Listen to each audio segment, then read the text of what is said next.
Je suis chercheur en physique des particules, le domaine de la physique qui étudie les constituants fondamentaux de la matière et leurs interactions. Mes recherches portent sur l'étude du boson de Higgs, qui est la dernière particule fondamentale à avoir été découverte en 2012.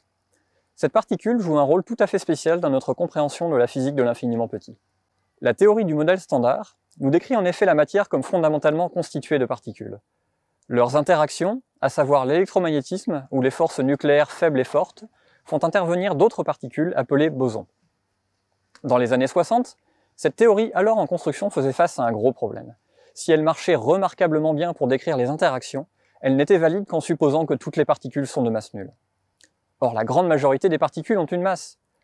Les électrons, ou encore les quarks qui constituent les protons et les neutrons, sont massifs, par exemple. Cette contradiction a été résolue par des physiciens théoriciens, dont Peter Higgs, qui ont introduit un très ingénieux mécanisme appelé la brisure spontanée de symétrie électrofaible.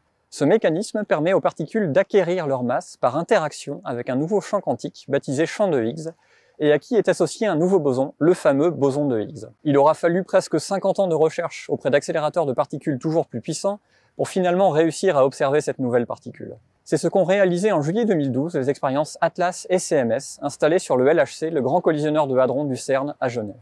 J'étais alors en thèse sur l'expérience ATLAS. J'ai ainsi contribué à cette observation majeure pour la physique des particules. Cette première découverte du boson de Higgs a ouvert tout un nouveau champ de recherche, à savoir la mesure de ses propriétés, via l'analyse des données provenant des millions de milliards de collisions de protons du LHC. Il est ainsi important d'étudier les divers mécanismes par lesquels il peut être produit lors des collisions et les différentes façons dont il se désintègre. J'ai été un artisan majeur de l'observation de sa désintégration en une paire quark-antiquark d'un type que l'on appelle bottom.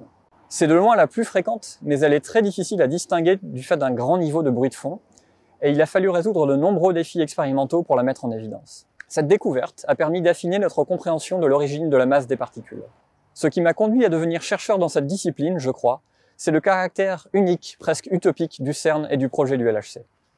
Pour répondre à des questions extrêmement fondamentales sur le fonctionnement de la nature, des milliers de physiciens du monde entier se sont engagés dans une collaboration internationale pour concevoir et opérer les plus grandes et complexes expériences jamais réalisées. Les interactions quotidiennes avec les doctorants, physiciens, ingénieurs du CNRS et des laboratoires de recherche du monde entier font partie des aspects les plus enthousiasmants de mon travail de recherche.